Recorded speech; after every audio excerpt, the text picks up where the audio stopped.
Dear listeners, welcome to episode 12 of Thinking Psychologist. If you have reached this far and we have already crossed 10 plus episodes, and you would have seen all the statistics on the Apple podcast and Spotify, the ratings have been through the roof. Something that we're talking here has already caught your attention, and we are trying to add value to your knowledge in terms of understanding the human mind, as well as delving deeper into understanding the potential that human mind has. In the later half of the podcast series, what we have seen is that we have delved into the spirituality a little bit. What we saw was one of our alternative pop artists who had received so much fame in his life comes down to India, delves into spirituality, and tries to find his real himself. Again, if we look at all the perspectives, everyone throughout the podcast have been talking about living in now, living in present, in terms of realizing their true potential. Continuing the series, we again go towards the clinical part of the understanding the human mind, and we have got a fantastic guest today. We have got Chris on the show. Chris is from Geelong, Australia, and Chris is a clinical and counseling psychologist and a fellow of Australian Psychological Society with over 40 years of psychotherapy experience. He is the principal psychologist as Chris Mackey and Associate, his private psychology practice in Geelong. With that, we welcome Chris. Chris, welcome to Thinking Psychologist. Great to be with you, Ash. Chris, our audience is really keen, and we have already put some stuff out there about today's topic. But before we delve into synchronicity and coincidences, we would like to know about your 40 years of journey, all this experience that you have. What has been your journey like? Where did you start? What have you learned? And what makes you into such an interesting person to write about such topics? Could you please elaborate? Sure, Ash. Well, I suppose I came to psychology after studying law at university for a year, and I found that not so interesting, whereas I found philosophy and psychology very interesting. So I made the switch to that area, but I was a very rational-minded student. And when I graduated as a young psychologist, I was very logical and rational in my thinking, and I would say I was an atheist at that stage. I didn't have any particular belief in any spiritual tradition. I thought all of religion was basically wishful thinking, and I thought that basically everything could be explained in rational terms. And so what made a big difference for me in terms of opening up more to the spiritual side is a few years after I started work, I went to a workshop by a fellow called John Travis from the Johns Hopkins University, and he was talking about a wellness model. And at the time, I was a bit annoyed with him because he's dressed in caftans, and he started to talk about spiritual concepts. And actually, I think it's the Johns Hopkins University. But I thought that he should have been more rational than to talk about some spiritual ideas. And at the end of this seminar, he said, look, I know that you're somewhat skeptical about what I've raised, but you might be interested to hear that many scientists, including many physicists, have turned more to religion over recent years. You might be interested to read this book called The Aquarian Conspiracy, and that will explain more to you about that. Well, I was still skeptical, but I thought I was very surprised to hear that many scientists were turning to religion. So I read this book, The Aquarian Conspiracy, which related to Eastern mystical traditions, but then combined it with ideas from science and paradigm changes in many fields, in education and health and politics. And I got some way into the book, and it started to talk about synchronicity, and then I experienced an explosion of synchronicity to the point that one day I saw 6 clients in the psychiatric hospital where I worked, and all 6 of them mentioned these very uncanny coincidences to me that had happened. They mentioned it very spontaneously, and that was part of an explosion of synchronicity I experienced in my life. And then friends around me started to report that as well, and I thought, something else is happening here. There's some things that happen that you can't just explain away in rational terms. Wow. So, Chris, that's quite an interesting, introduction. So I see 3 major pointers over here, and I have got my views around it as well. So once you started your career as well into, psychology and philosophy, so you were an atheist. So I totally believe that, because have you heard of this concept called God of gap thinking? God of gap thinking. No, I haven't heard of that concept. You might find it interesting is that once we look at science and once we look at religion, science says that over the time things improve. So from a bullock cart to a temper to a tractor to a bus to a rocket goes off, going to the Mars and coming back now. So things improve with time. But once we look at religion, religion is all about the things in the past were the purest, but as the time is passing, the things are becoming impure and the original beliefs are getting lost. So we as rational human beings who try to take every decision based on science that it should bring value, we should spend our time more properly. But when it comes to the religion part of it, we say that this is the purest thing. And this is a huge gap over here. One of the concepts that's been rolling around, which is called God of Gap, is that the science as a subject and a topic wasn't there in the past. So anything that cannot be explained was credited to the God, saying that God did this and God was that. So that was the first point of you being atheist and looking at the religion, not looking at the religion and looking at everything objectively. There was a drastic shift that happened because you went towards spirituality. What was that drastic shift, and what was the anchor? Well, part of the shift was, funnily enough, part of it was coming up around the number 6. I was dating my wife, or my girlfriend, who became my wife at the time, and it was ridiculous the number of times that the number 6 would come up. If we went on a holiday and stayed in a hotel, it would often be the 6th room on the 6th floor, like room 606 or 66. Funnily enough, I wrote a chapter in my book on this very thing, and the very first room that we stayed in after I wrote the first edition of my book on synchronicity a few years ago was room 606 in a 300-room hotel. So the thing is, it just came up so much, but also friends started to report to me things like a fellow Ian, who I shared a house with. He said that when he went to ring someone, they would ring him like exactly at that time, just as he was about to call them. And he said, "This is very strange how this is happening." And I heard more and more people describe that same kind of thing, including when you think of someone and you haven't seen them for a very long time, and then they get in touch with you. That's called propinquity. So I heard of many people started to give me examples of things like that. And so it was just the number of examples that kept on coming up. And I'll give one example that came from a client early on. There was a client who was quite depressed, a young woman, and she's very isolated. And I asked her if she'd ever heard the expression, "No man is an island." Now, she was one of 6 people on the one day who reported synchronicity to me, and she said, "Remember that homework exercise you set for me last week? No man is an island." I said, "Yes." Well, she said, "Well, my mother has started this writing course," which was surprising because the mother was quite, dare I say, a rigid lady. But the mother had started a writing course, and she asked the daughter if she would write an assignment for her that had been set, and she didn't know how to write about it. And the topic was "No man is an island." Like, these were unusual things that were coming up, and there were dozens of these things that would happen in a week. And so that led me to think that my personal experience said this was much more than chance. And in psychology, like with psychological experiments, we have a hypothesis and we set up a number of variables and we do some measurements. And if the measurements come out in the predicted direction with less than 1 in 20 chance, we say the hypothesis is supported.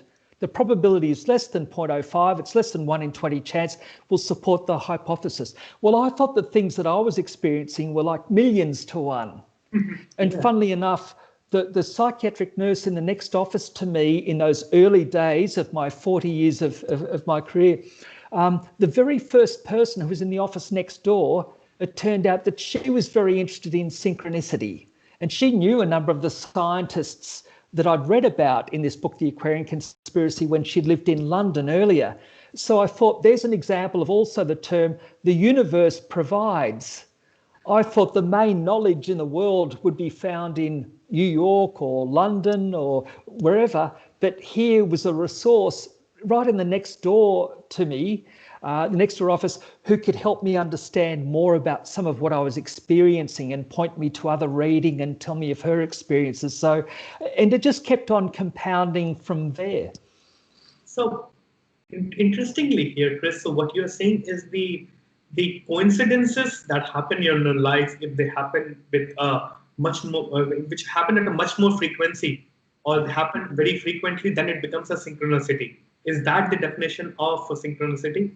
Yes, so synchronicity is about meaningful coincidence. And I would say meaningful coincidence that connects our inner and our outer worlds. For example, we think of someone we haven't seen for a long time and then we encounter them.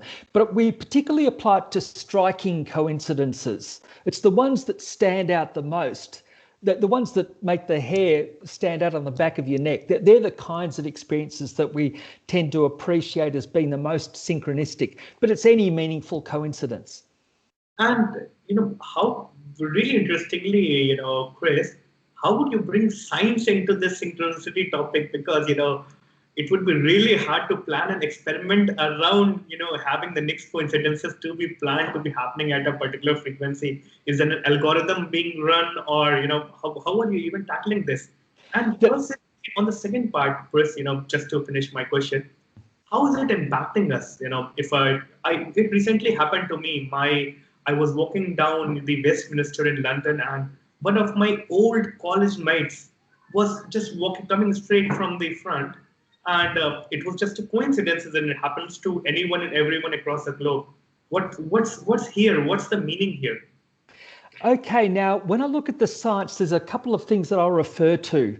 One is some similar kind of concepts that come up in quantum physics in particular to synchronicity. And then I'll talk about the science of positive psychology, a science of well-being, and relate to how synchronicity can give us benefits, demonstrable benefits related to positive psychology.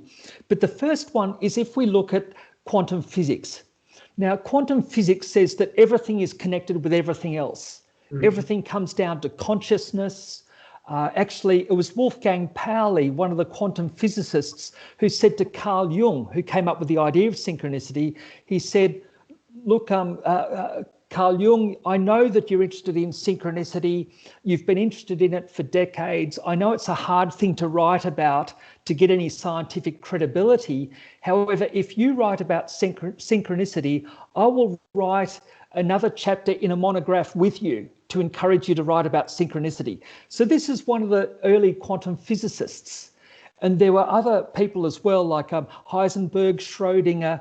They noticed how the Vedanta scripts, religious scripts, seem to say things very similar to their findings from physics that helped them have more faith that these weird findings in physics, like space and time being an illusion, everything being based on consciousness, that gave them more faith that there was some reality in what they were finding. But there's the principle of entanglement. So entanglement, which has been proven in the 60s and 70s, is that if you get two bits of matter, say electrons, in contact with each other and separate them at great distances, if something then impacts on the spin of one electron or particle, if something is affected in some way, the twinned particle will instantaneously have a complementary reaction. Now, this proves that matter can be connected in time. Now, I think that if matter can be connected instantaneously at a distance, then why not people's minds? For example, you hear of, like, say, identical twin sisters, and one has an injury to her knee, and the sister from the other side of the world rings up and says, look, has something gone wrong? I've suddenly got this pain in my knee. I feel it's connected with you in some way. And they say, that's amazing, you've called just now. Yes, I've just had an accident and fractured my knee. You hear of these stories that suggest people's minds can be connected at a distance, and we call that propinquity. Well, that seems to relate to the idea of also entanglement. And if we think that all matter was initially connected at the time of the Big Bang, then maybe all consciousness is somehow connected as well. So that's a general background from a theoretical point of view. But if we look at the benefits of synchronicity that would have, that we could say from positive psychology have scientific merit. Now, one of the things about synchronicity is people find it a meaningful coincidence, such as they've decided to shift their career direction and they suddenly meet someone amazingly who can open doors for them in some way. So, for example, when I first talked about synchronicity, it was a 25-year anniversary of working in Geelong. I wanted to celebrate having worked in the field for 25 years. And I thought I'd do a 1-hour talk telling the local community the most significant things I'd learned in 25 years of psychology.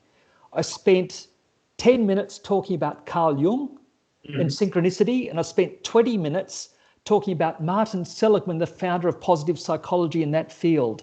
The next year, I learned that Martin Seligman was coming from Philadelphia in America, where he was one of the leading psychologists in America and the world, to live in Geelong, my hometown, about an hour from Melbourne, to live in Geelong for 6 months and to bring his team to Geelong for 2 years to do the world's largest study on positive psychology, introducing it to a local school, Geelong Grammar School. Now, that's an example of an amazing opportunity that comes up or a meaningful coincidence.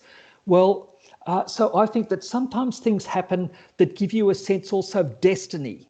I think that when synchronicity happens like that, it gives people a sense that you're getting a tick from the universe, an affirmation that you're on the right track, that's energizing to you. So there's that meaningful coincidence that drives you on. There's a sense of connection, such as thinking of someone and then encountering them soon afterwards.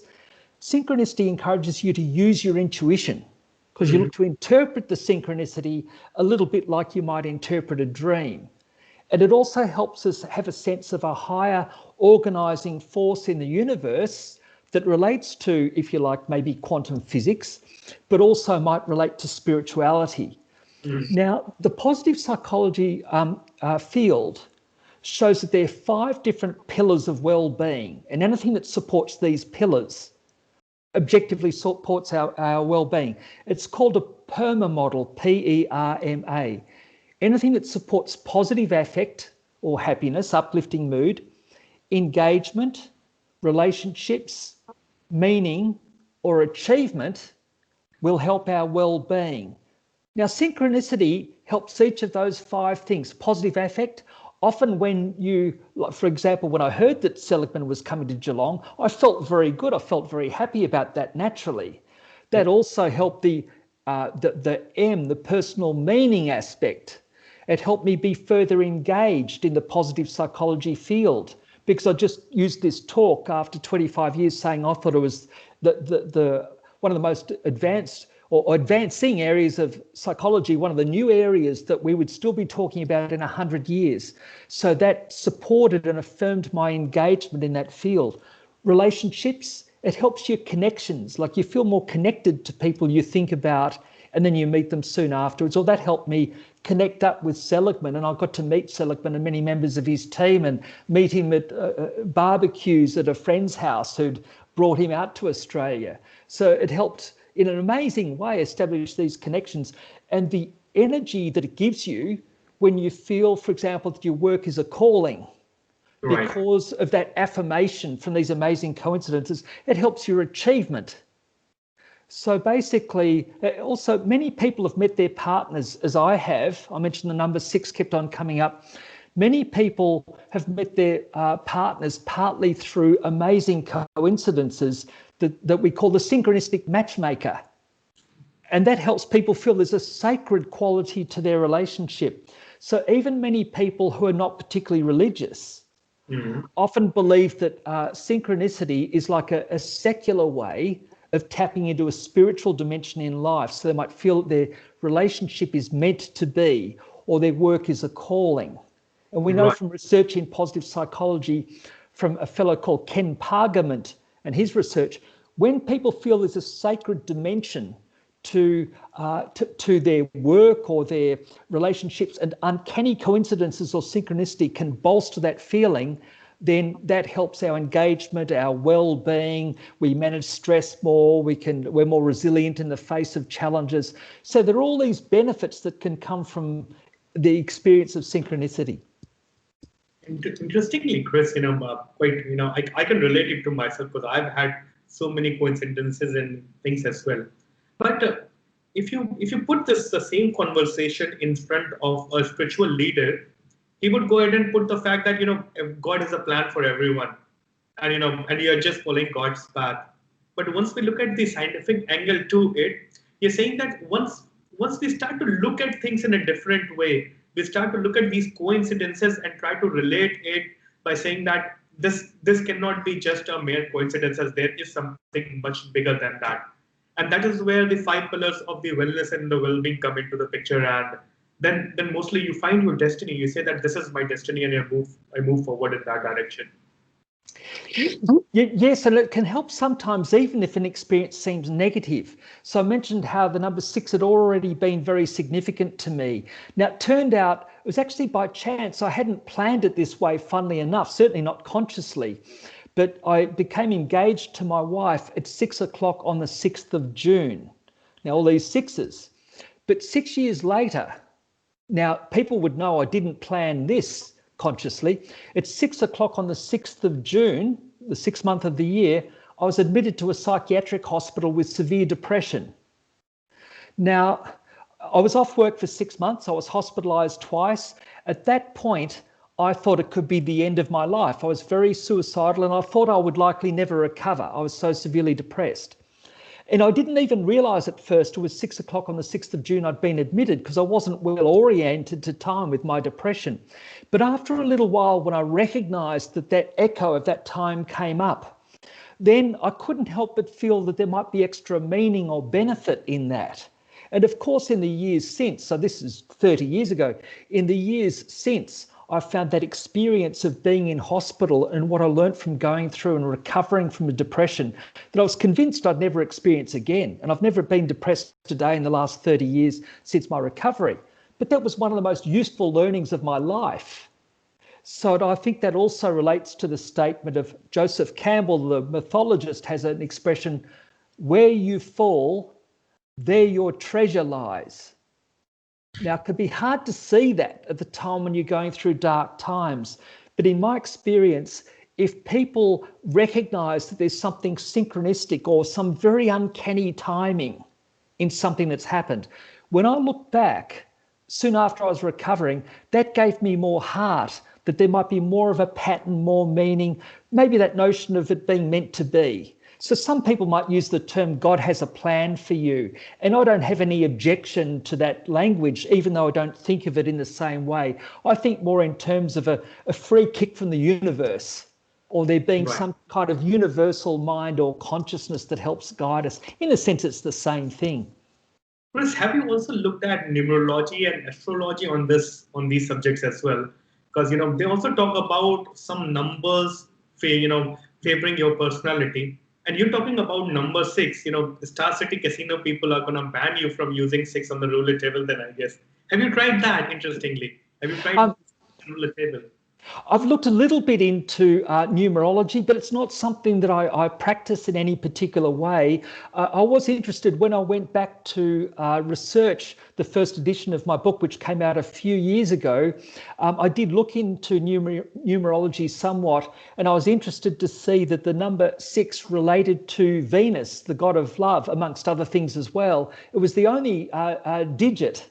It was the only number that did seem to relate to love. And so I found it ironic that I had that sense anyway without even looking it up. But for different reasons, funnily enough, I also often see the number 42 in different ways, which seems affirming. And it turned out that the practice that I work from now, actually this room I'm speaking to you from, is from our main practice building at 42 Villamanta Street. So even though that was, in a sense, it's not intended, it was a very opportune building that came up for what we needed. But these little echoes that come up, I find affirming. Sometimes when I do look into the symbology or meaning of things, I find that there is extra meaning, and Carl Jung called that amplification.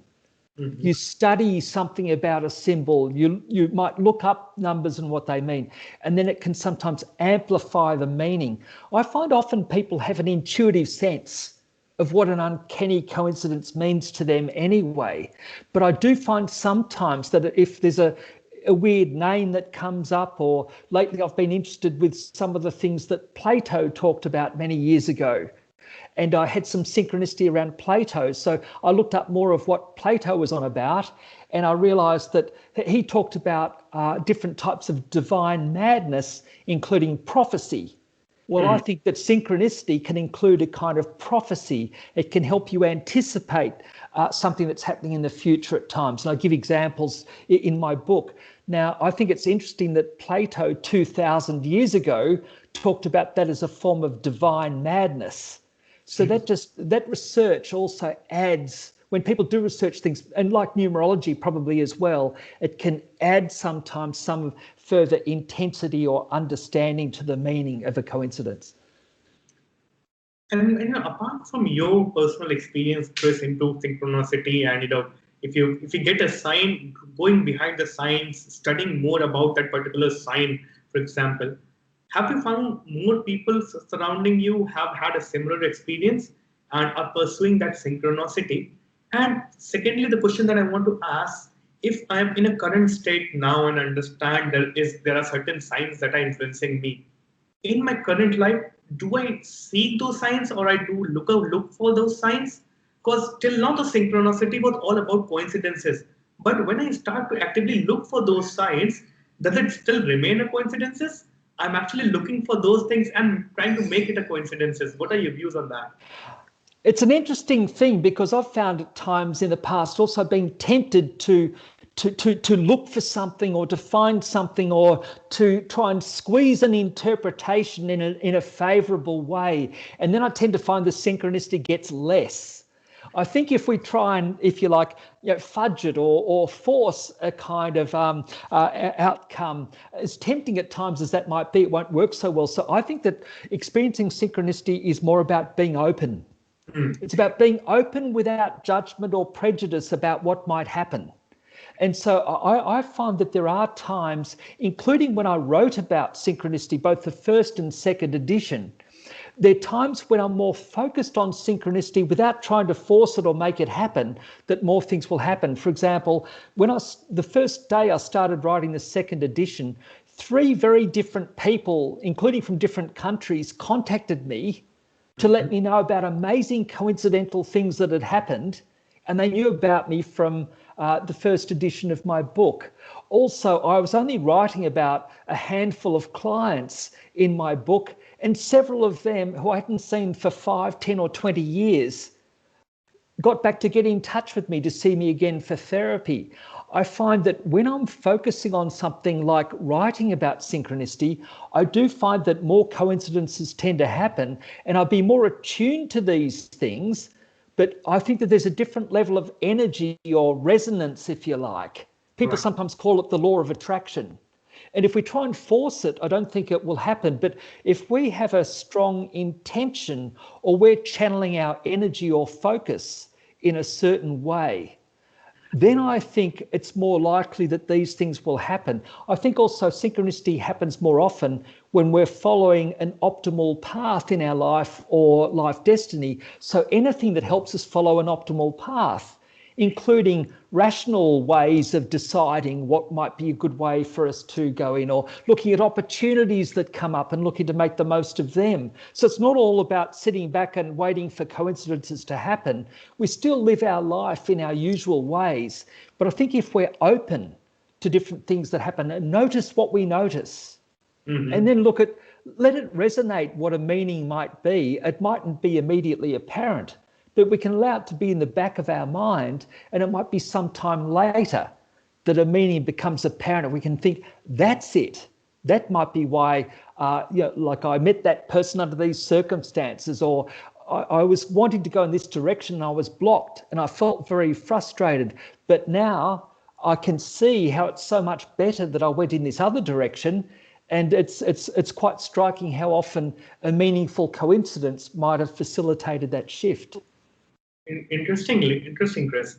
Now, for example, like a person like me and all the listeners who are listening to you, we haven't been looking at our life like a synchronous series of coincidences which has happened. At a particular point in my life, if I want to look back at those coincidences, is there a particular way to look at it, or have you experienced something, or are there highlights in our life that we need to tap into? How do I structure this? Because there's so much data and memory in there. What's your advice there?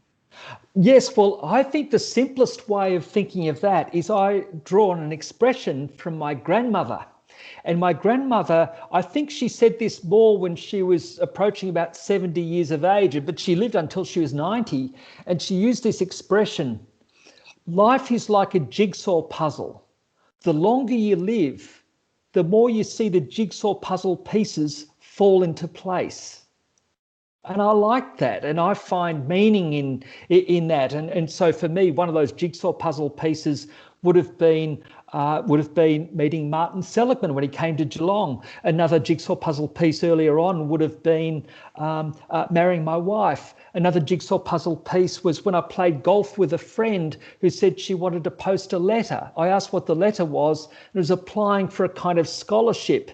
That then I asked her more about that. It was a psychology scholarship. I applied for that myself, and eventually that's how I got my first job in Geelong at a psychiatric hospital, just by that coincidence that came up just at the right time. So as I look back, it makes more sense, including being admitted to a psychiatric hospital with depression. That looked like that had no meaning to it at the time. It was just chaos and disorder.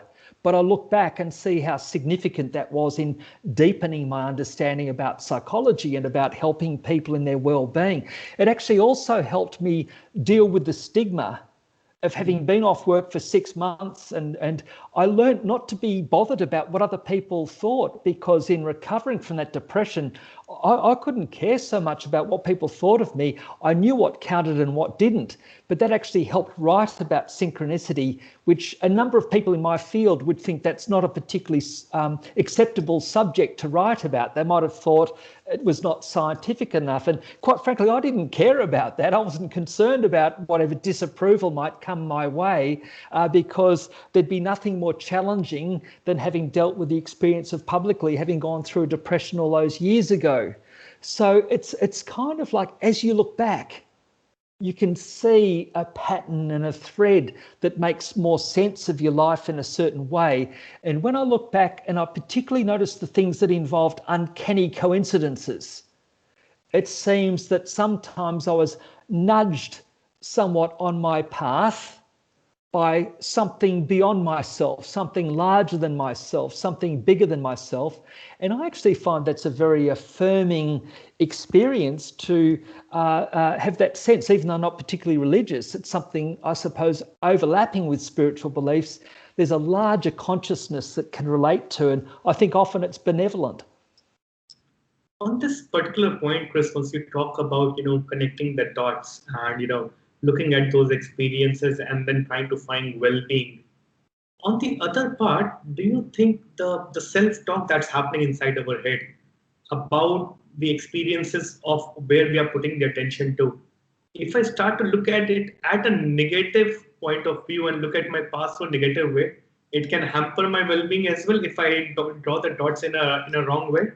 Is that a possibility as well?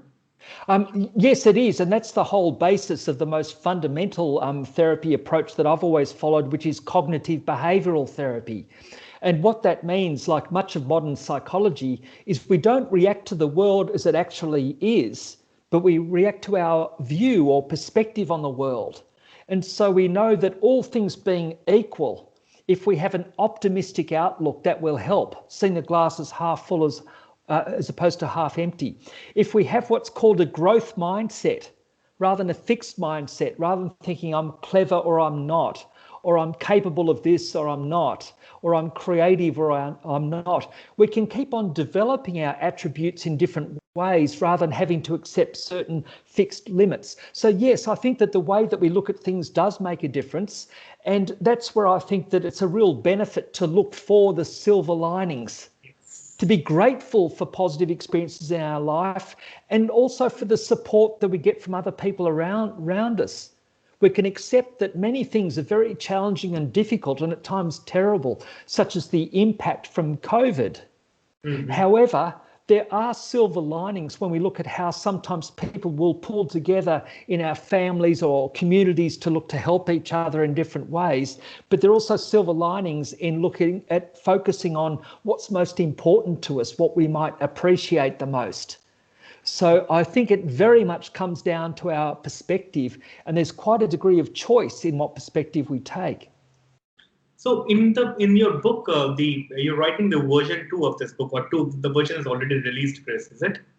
Yes, so the second edition came out this time last year, The Positive Psychology of Synchronicity, Enhance Your Mental Health with the Power of Coincidence. So in the book, do you also give the tips on, if our listeners want to go and picks up your book, what should they expect out of this book? Well, I think that one of the things that'll sensitize people to coincidences and how people make sense of their lives, what meaning we derive from them. So it'll give many other people's examples. It'll give the story of my own experience. It gives the story of many of my clients' experience. And it also relates this to the principles of positive psychology to help make sense of it. So I think it helps look out, be open to coincidences, and also look at ways that we might interpret them similarly to how we might interpret dreams, letting images resonate with us in certain ways. So it follows on from what we're talking about now, but maybe adds a little bit of sophistication. And I think hearing other people's stories, including client stories, can be very enlightening, including many of my clients these days tell me even of experiences like encountering a ghost or a spirit.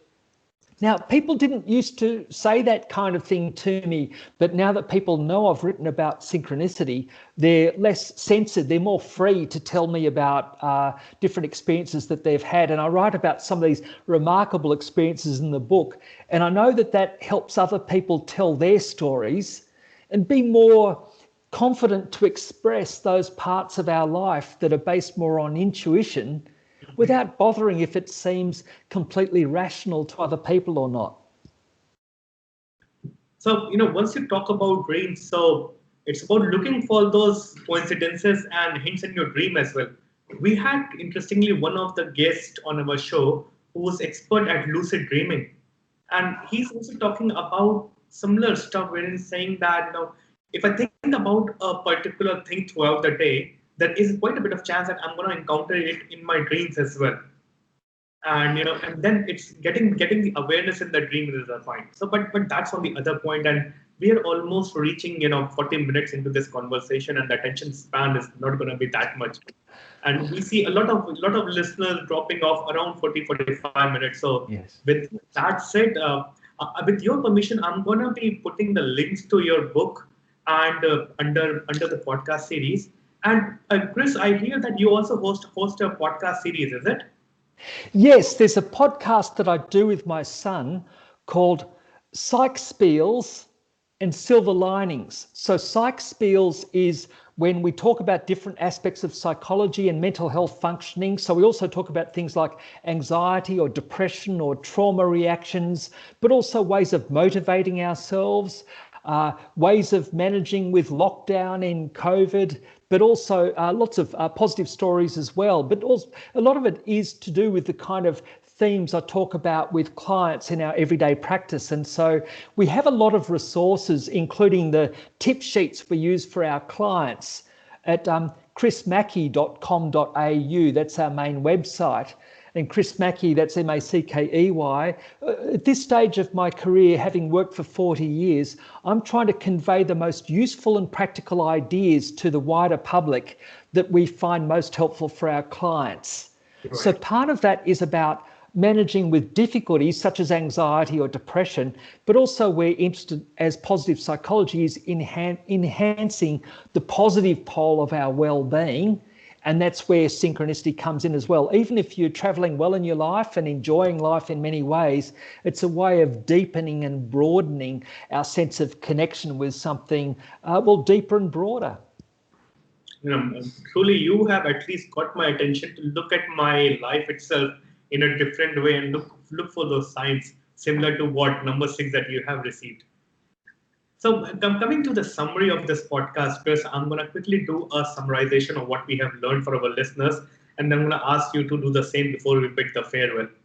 So what we have learned till now is uh, in order to find meaning in life, it is important to look at the signs that the life throws at you. It is important to look at those coincidences and then the series of those coincidences which add up to your positive well-being. It adds value to your relationships. It adds value to your well-being. You feel connected to the larger purpose. I think that's what synchronicity is all about once Chris speaks about it. And once we're able to connect the dots, you'll see that the world out there is gonna be changing according to you and it's gonna help you with that purpose to achieve it. With that, I think that's the summary of synchronicity, and I look forward to reading your book, Chris. Any final comments, Chris? Yes, I keep on adding blogs to the book's website, which is synchronicityunwrapped.com.au. But if people look up Chris Mackey's Synchronicity, they will find the book's website as well. And I'll keep on adding to that, including different radio recordings. I used to be on a radio show for a few years where people would ring up and tell their stories of synchronicity. But there's a lot of material on synchronicityunwrapped.com.au. Also information how people can purchase the book. Super, Chris. With that, I will take your leave now. And thank you for coming to the Thinking Psychologist podcast. It was really, really amazing having you. Our listeners got to learn a lot and started to look at their life in a different way, hopefully. And we look forward to listening more from you from your podcast and all the vlogs that you do. Thanks very much, Ash. I've really enjoyed being with you. Thanks, Chris. Thanks for being the show. I'm going to be stopping the recording now, Chris, so that we can do an official goodbye.